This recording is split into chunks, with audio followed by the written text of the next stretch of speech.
Hey viewers, if you would like to get too soon trending news videos, please subscribe to our channel, Strawbridge, and stay with us.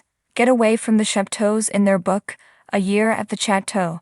Strawbridge talked of the panic he experienced after reading an Asbestos report.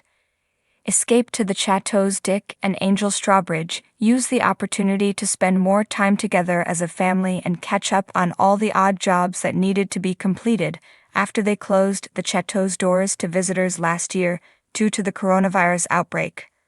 With all of their spare time, Dick and Angel decided to write another book, A Year at the Chateau, which details their complete experience of turning a rundown 19th-century fantasy home for the first time. Dick discussed a report he saw and his anxiety when asbestos was brought up in the text. In addition to being a former lieutenant colonel in the Army, Dick also possesses a degree in electrical engineering and is skilled in both making and fixing things. He acknowledged that he didn't have a French O-level, which he failed in 1976, but it didn't stop him from succeeding in the nation he currently calls home. Dick thought he would have been the last person to be given the task of working out what the reports had said in light of his failure. Upon moving to France, I quickly learned two things. Firstly, all reports had a substantial amount of filler and generic text that I could easily skip. And secondly, it is beneficial to start reading the last page of a document before delving into the rest of it, he explained. This last point became evident when I chose to start by reading the asbestos study in order to gauge the extent of the issue we were facing.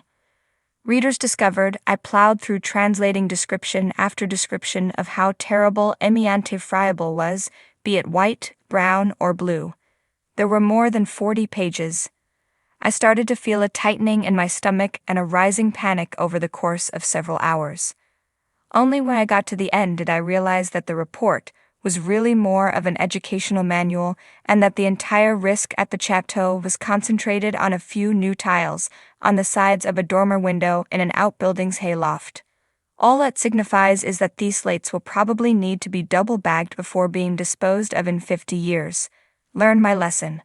Dick also mentioned how large the task was and how much assistance was required to complete it, but that funds were tight.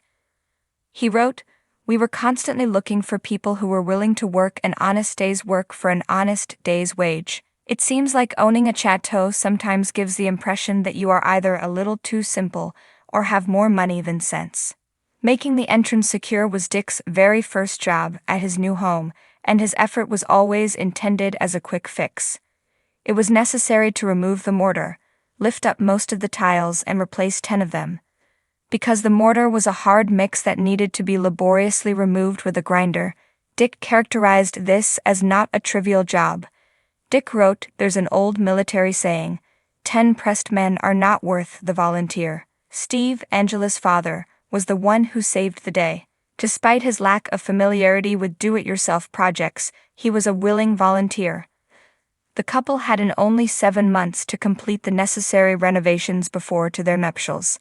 Dick said, "We had hoped our list of jobs would start to get smaller. On the contrary, it kept growing."